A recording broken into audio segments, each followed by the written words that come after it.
Fala galera, tudo bom com vocês? Eu espero que sim, comigo tudo bem também. Tô aqui na minha quarentena, espero que vocês também estejam aí na de vocês. E como a gente fica mais trancado em casa, pelo menos eu costumo pensar mais. E eu tava aqui pensando com meus botões. Vou fazer um vídeo e eu quero falar de 3 coisas. Que título que eu dou? E aí me veio esse: política, Anitta e Big Brother. Parece maluco? Pois é, mas eu vou tentar aqui, ao longo dos próximos minutos, fazer uma correlação com tudo isso e com o pensamento que eu tenho e quero dividir com vocês para saber a opinião de vocês acerca dele, beleza? Gente, antes de mais nada, eu queria dizer que quando a gente vai falar de política hoje em dia, eu costumo sentir que, pelo menos dentro da internet, a gente tem uma certa resistência a ouvir política, sobre política e a falar sobre política, porque a primeira coisa que a gente pensa é: será que essa pessoa concorda com os meus ideais? Será que a premissa ideológica dessa pessoa parece com a minha? Ou será que o que eu vou dizer para essa pessoa vai causar um distanciamento entre a gente? É muito comum que, principalmente depois de 2013, 2014, depois daquelas manifestações que culminaram no impeachment da Dilma, a gente tenha essa polarização como ditame nos discursos na internet, né? Pois é, então eu tava pensando um pouco sobre isso, e aí eu quis voltar um pouquinho para entender mais essa... O coach adora essa palavra, para entender mais o mindset do brasileiro, né? Para entender mais a mentalidade do brasileiro sobre política e também sobre redes. E aí eu quis fazer um retrocesso, olhar em retrospecto, para lembrar o que a gente consumia antes da internet, antes do advento, redes sociais, sobretudo. E aí me veio as novelas. O brasileiro sempre foi apaixonado, aficionado por novela. Se você é jovem, mais jovem que eu tenho 31 anos, e se você tem talvez 20 anos ou menos que isso, você não vai entender tanto o que eu estou tentando dizer aqui. Mas se você é 30 a mais, assim como o tio, você vai lembrar que o Brasil parou para ver a Avenida Brasil, por exemplo. Que o Brasil parou para assistir a Favorita. Que o Brasil amava o Rei do Gado. Que o Brasil, mais antigo ainda, adorava Rock Santeiro. Então, novela sempre teve muito na nossa cultura, né? Pois é. O que a novela faz? A novela traz pra gente uma trama, apresenta pra gente um maniqueísmo entre o vilão e o mocinho. Eles lutam durante o processo da trama, o mal vai vencendo o bem, até que no final das contas o bem vence o mal. Essa é basicamente a estrutura de uma novela. Tá, Ale, mas o que isso tem a ver com política? Pois é, eu percebo que essa estrutura de novela, ela ficou enraizada na gente. E a gente trouxe isso pro campo político. A gente trouxe o vilão e o mocinho, e a gente só consegue ver, no aspecto político, o vilão e o mocinho. E a gente só consegue enxergar política por essa ótica, né? Ale, mas eu não vejo novela. Eu sou homem, e homens não veem novela. Adoro essa teoria. Tá, beleza. Então vamos falar de futebol. No futebol não é a mesma coisa?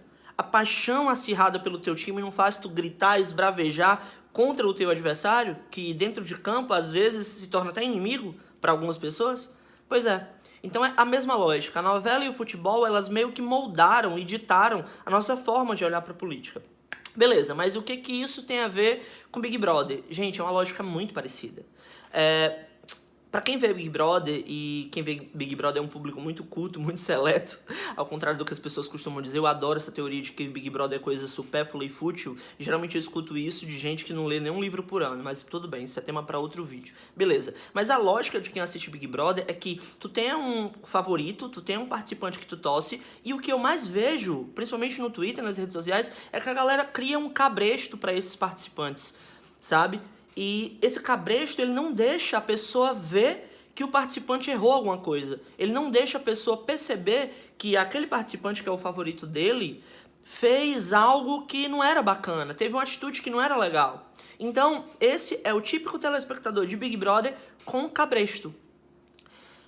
Alexandre, a relação disso com a política? A mesma. Na política a gente tem isso de forma muito mais clara ainda. Conseguem pensar no que eu estou tentando dizer? Você olhar para um candidato e comprar absolutamente tudo que ele diz? Você olhar para um governante e comprar absolutamente tudo que ele prega? Sem fazer o mínimo de questionamento? Sem ter nada de senso crítico? Pois é.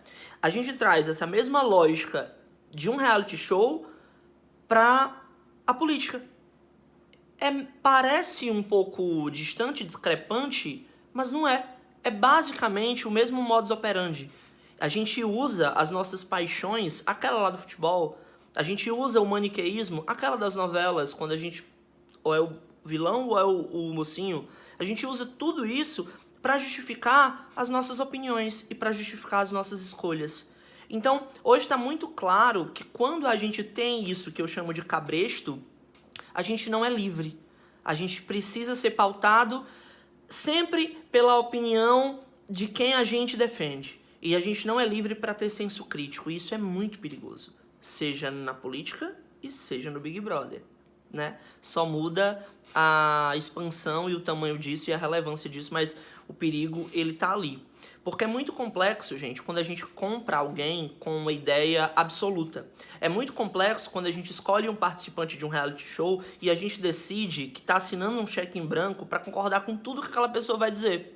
É muito complexo e muito perigoso quando a gente olha para um representante público e a gente diz que a gente vai concordar com absolutamente tudo. Eu nem quero saber a outra parte. Foi isso aqui que o meu candidato ou o meu político, etc., falou, eu vou concordar. Eu nem vou ouvir outra parte. É muito complexo quando a gente usa esse tipo de raciocínio para ditar como a gente vai viver e como a gente vai conviver em sociedade, né? Então, olha como uma discussão política tem muito a ver com a discussão de um programa de reality show, quando a gente consegue fazer paralelos e entender as analogias em ambos os assuntos, né?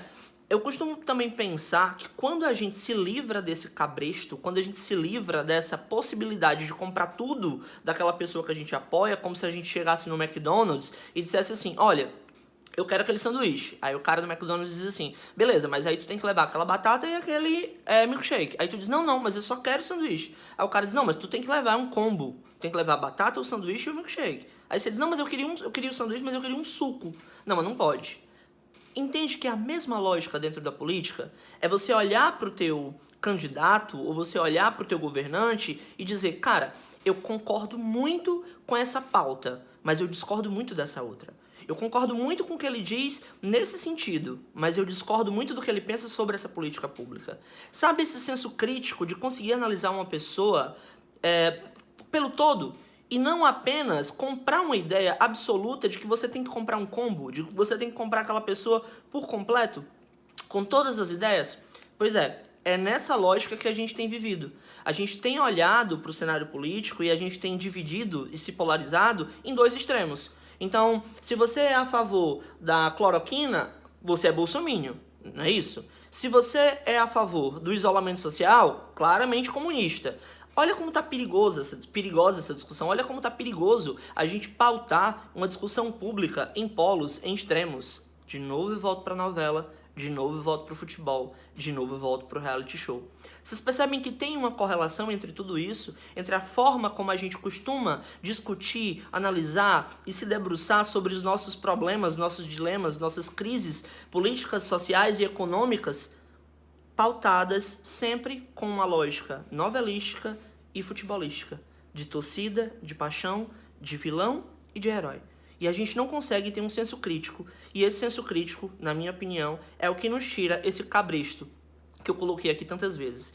E, gente, quando você aprende a votar sem cabresto, a analisar sem cabresto, a torcer sem cabresto, é libertador. Porque aí você consegue olhar para uma pessoa e dizer, cara, eu concordava com ela até aqui, agora eu não concordo mais. Eu concordava com essa atitude desse participante do reality show, com essa eu não concordo. Eu concordava com essa pauta do presidente, com essa eu não concordo. Quando você se livra do cabresto, é incrível. Tá, Alexandre, mas e a Anitta? Pois é, hoje eu fiz um post sobre a Anitta e eu perdi 120 seguidores. Me cancelaram. A Anitta entra aí. Quando a gente não consegue analisar algo que vem por meio de uma crítica de uma pessoa que a gente gosta, a gente compra a ideia que essa pessoa ela é nossa inimiga. E não adianta mais tudo que ela já falou, não é mais relevante tudo que ela já disse. Ela está cancelada. Essa é a cultura que a gente vive hoje. Então, era um pouco disso que eu queria debater com vocês, queria saber a opinião de vocês sobre isso. Política, Big Brother e Anitta. Parece que tem muita coisa correlacionada, parece que as coisas não são tão simples como a gente imagina, parece que existem camadas, né? Não é só preto no branco. E eu queria saber a opinião de vocês quanto a isso, se vocês concordam com algum ponto, se vocês discordam. É muito importante o feedback de vocês, contem pra mim. Valeu, falou, é nóis.